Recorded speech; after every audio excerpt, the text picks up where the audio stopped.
la une de ce journal, ouvert le 8 décembre dernier, la grande convention de la mission internationale chrétienne d'aide spirituelle et sociale dénommée École internationale La Voix du Royaume a refermé ses portes le dimanche 14 décembre, un programme d'impact et de révélation qui a remporté un bon succès. La mission internationale de la solidarité en Christ, située dans la commune d'Abobo, a fêté le week-end dernier son 12e anniversaire. L'église aborde désormais un nouveau vêtement. Quant à l'actualité internationale africaine, le Niger fait face à un afflux de réfugiés nigérians ayant fui les attaques meurtrières des islamistes de Boko Haram. Nous en parlerons dans cette édition. Reporters sans frontières dénonce la détention des journalistes suédo-érythréens détenus depuis 13 ans et attend la réaction de la communauté internationale.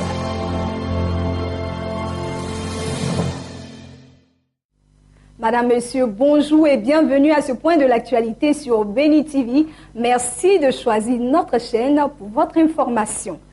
Des trésors dans des vases de terre est le thème qui aura marqué la première convention de la mission internationale chrétienne d'aide spirituelle et sociale MICHAS. Ouverte le 8 décembre dernier, cette convention dénommée École internationale La Voix du Royaume a refermé ses portes le dimanche 14 décembre au soir. Un programme d'impact et de révélation, c'est ce que nous révèle notre reporter présent sur les lieux. Et samedi 13 décembre 2014, jour apothéose de la toute première convention de l'École internationale La Voix du Royaume. Tous les fils et filles de l'Éternel sont venus nombreux s'abreuver à la source d'eau vive du Seigneur. Tout comme les jours précédents, cela autour du thème des trésors dans des vases de terre tirés du livre de 2 Corinthiens, chapitre 4, le verset 7. Cette première convention organisée par la MICHAS, la mission internationale chrétienne d'aide spirituelle et sociale, a vu la participation d'éminents orateurs, notamment le révérend Charles Talingano, le bishop Philippe Coty, venu spécialement de la Belgique, le pasteur Serge Koli Bamara, la prophétesse Déborah et les premiers dirigeants de la MICHAS, le prophète Nicolas Kwasi Ungoran et l'évangéliste Annick Kwasi. Le bishop Philippe Coty a donné les oracles du Seigneur en développant le sous-thème suivant, la nécessité d'être fils, un statut particulier qui rapproche le chrétien du Seigneur. La première convention de EIVR 2014 a obtenu toutes ses promesses. Les différents participants ont reçu des diplômes de participation, des vases de terre qui renferment des trésors. Les fils et filles de l'Éternel, durant cette convention, se sont laissés façonner, modeler par le Seigneur avec des enseignements de ses oins, des messages édifiants pour aiguiser leur connaissance spirituelle et de tenir toutes les armes pour triompher du diable. De vases de terre, les fils de Dieu sont devenus des vases d'honneur, portant les trésors pour entrer dans leur destinée prophétique tout au long de cette année 2015 qui s'annonce. Gloire soit rendue à l'Éternel. Amen. À la mission évangélique de la solidarité en Christ située dans la commune d'Abobo, un quartier de la ville d'Abidjan, les fidèles ont quant à eux célébré le samedi 13 décembre dernier les 12 ans de leur mission en rendant grâce à Dieu à travers des louanges. Pour la première responsable de la dite mission, ce jour pose les bases d'un nouveau départ. Ces cris de réjouissance ne sont point fortuits. Le samedi 13 décembre 2014 a connu une ambiance toute particulière à la mission évangélique de la solidarité en Christ. Créée en 2002, cette mission dirigée par la prophétesse Joshua Kwadio fête cette année ses 12 ans. Pour la servante de Dieu, première responsable de l'œuvre, ces 12 ans représentent un nouveau départ, mais également une confirmation dans le ministère. Invitée pour prendre part à cette célébration, la révérende Akba Landrise a tout d'abord dit ses encouragements à l'endroit du ministère, puis enseigné sur le mystère que cache le chiffre 12. L'on pouvait également noter à cette célébration la dédicace du temple à Dieu et la consécration de pasteurs de la mission. La mission évangélique de la solidarité en Christ, une belle fête qui aura retenu toutes les attentions. La Mission internationale des églises Bethany organise depuis le 1er décembre 2014 21 jours de prière et de jeûne en faveur de la nation ivoirienne. Mireille Konan recevait sur le plateau du journal télévisé hier le prophète Eli Ouattara. Je vous propose justement un élément de leur échange. 21 jours de jeûne, 21 jours de prière pour la nation entière, pour le corps de Christ. Particulièrement, pourquoi en fin d'année ce programme? Oui, Mireille, vraiment que Dieu vous bénisse. Vous savez, devant une situation anormale, il faut une réaction anormale. Et quand nous regardons, la fin d'année est jalonnée de certaines situations, de certaines choses bizarres qui se passent. Des accidents bizarres, des morts bizarres, des situations bizarres. Et voilà pourquoi la mission internationale de l'église Bethany, avec à sa tête l'apôtre Henri Konan Bernard, qui a la double casquette du président du CNEPC, a lancé 21 jours de jeûne et de prière pour la nation ivoirienne, pour la population et pour le corps de Christ. Et nous avons commencé ce programme depuis le 1er décembre 2014. Est-ce à dire que la Côte d'Ivoire, est-ce à dire que le peuple de Dieu qui vit en Côte d'Ivoire est dans une situation vraiment difficile par rapport à ces 21 jours de prière et de jeûne? Vous savez, la Bible déclare que, et dans 2 Chroniques 7, verset 14, « Si mon peuple, ceux qui est invoqué mon nom, s'humilie, prie, cherche ma face et se détourne de ses mauvaises voies, je l'exaucerai des cieux. » Et c'est Dieu qui le dit. Il faut savoir saisir la parole de Dieu selon ce que Dieu dit. Il faut saisir les choses de Dieu au temps opportun. Et quand Dieu déclare une parole comme ça, Dieu responsabilise l'Église en Côte d'Ivoire. Ce qui veut dire que si l'Église ne se lève pas, rien ne va se passer. Et donc, devant ces situations-là, nous sommes responsables en tant qu'enfants de Dieu, en tant que peuple de Dieu. Et en nous levant, nous pouvons changer les situations bizarres qui sont en face de nous. La secte islamiste Boko Haram, qui agit depuis plusieurs mois maintenant au Nigeria, continue de faire des drames. Le Niger fait face à un afflux massif sur son sol de réfugiés du Nigeria ayant fui les attaques meurtrières de cette secte islamiste. Ils appellent à la solidarité nationale et internationale.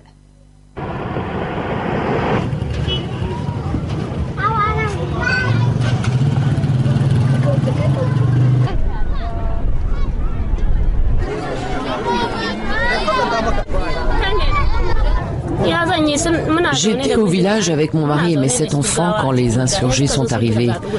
Ils ont tué mon mari, ils ont pris mes 2 filles de 11 et 12 ans et ils sont partis avec. J'ai pu m'enfuir avec les plus petits. Toutes ces personnes que vous avez vues ici ont fui des violences.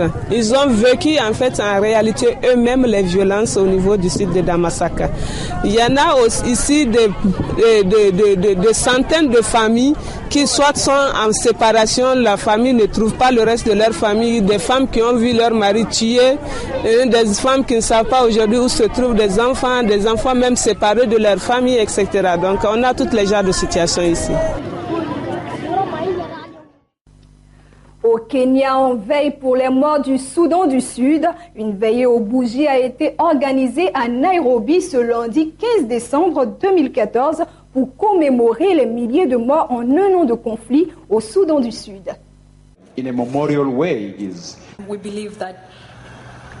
Prendre ses responsabilités, c'est une première étape nécessaire pour une paix durable au Soudan du Sud.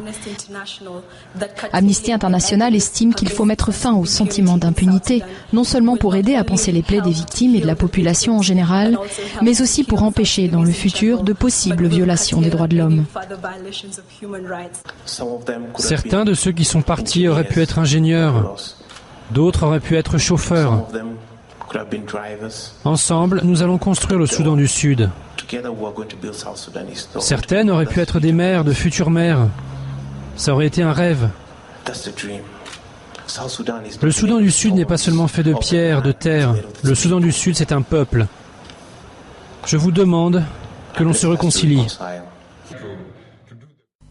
Parlons à présent d'une autre actualité brûlante internationale concernant la liberté de la presse.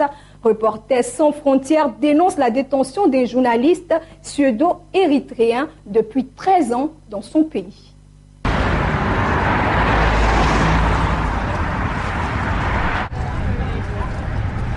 Ce conteneur, il illustre malheureusement la situation des journalistes érythréens, ce tout petit pays de la Corne de l'Afrique qui est le dernier au classement mondial de la liberté de la presse, publié chaque année par Reporters sans frontières. Dans ce pays, il y a 28 journalistes en détention dans des conditions absolument misérables et qui parfois sont enfermés dans des conteneurs comme celui-là. Dawit Isaak, comme 27 autres journalistes érythréens, est retenu depuis 2001, depuis que le président Isaias Afewerki a totalement éteint le pluralisme, étouffé la presse dans son pays et placé les journalistes dans des camps dans lesquels il y a des conteneurs comme celui-là. Le gouvernement essaye de faire de la propagande. Il ne veut pas donner toutes les informations aux Érythréens. Par exemple, ce qui s'est passé durant le printemps arabe, les révolutions qui ont eu lieu dans de nombreux pays arabes ne sont pas arrivées aux oreilles, n'ont pas été expliquées aux Érythréens, car le gouvernement avait peur que la population s'en inspire. En Allemagne, quelques 15 000 personnes ont défilé à Dresde, dans l'est de l'Allemagne, contre l'islamisation et les demandeurs d'asile criminels. Lügenpresse! Lügenpresse! Lügenpresse! Wir sind das Volk! Wir sind das Volk!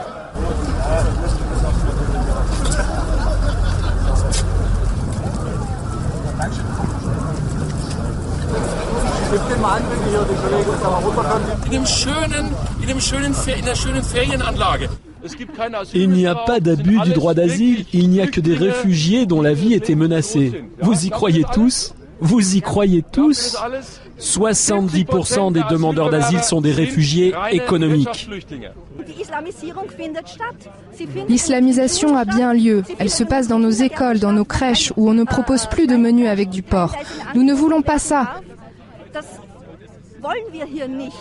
Chacun peut manger ce qu'il veut, mais le peuple ne doit pas céder à la pression. Malheureusement, il y en a beaucoup qui ne se voient pas d'avenir en Afrique et qui viennent ici. Ils ne viennent pas seulement d'Afrique, mais de Syrie, un peu aussi d'Irak, de Roumanie, de partout.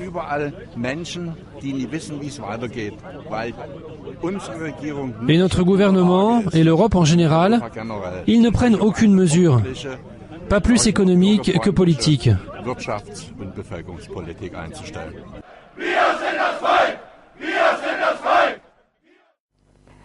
Le saviez-vous, le Venezuela est le deuxième pays le plus violent au monde.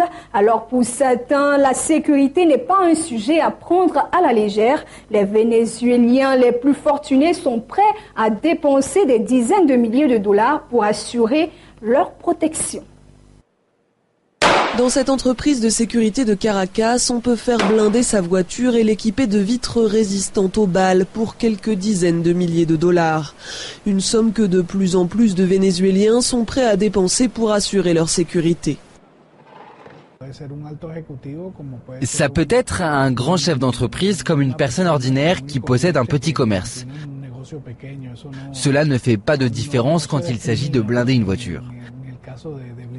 Les gens veulent se protéger et ils en ont effectivement besoin. Le Venezuela est aujourd'hui le deuxième pays le plus meurtrier au monde, derrière le Honduras. En 2014, le pays a compté presque 4 enlèvements par semaine et 65 homicides quotidiens. Alors les Vénézuéliens qui en ont les moyens ne lésinent pas sur leur protection et le business de la sécurité est devenu très rentable. Les vitres blindées, gilets pare-balles ou encore gardes du corps ne sont plus réservés aux seules personnalités. Il y a deux choses fondamentales dans ce pays. C'est la sensation d'insécurité et le besoin de se sentir protégé. Au Venezuela, la criminalité a augmenté de manière exponentielle. Mais se protéger a un coût. Au moins 2 000 $ pour un gilet pare-balles et la même somme par mois pour une escorte de garde du corps. Un investissement hors de portée pour la majorité des habitants du pays où le salaire minimum est d'environ 50 $. Le mieux, c'est de passer le plus inaperçu possible, de faire profil bas et de passer très simplement dans n'importe quel endroit. Pour beaucoup, la seule protection abordable consiste donc à éviter de rentrer tard et à s'enfermer chez soi à la tombée de la nuit. En Inde, par contre, 2 ans après le viol en réunion fatale d'une étudiante dans un bus de New Delhi, des manifestants demandent une amélioration de la condition de la femme.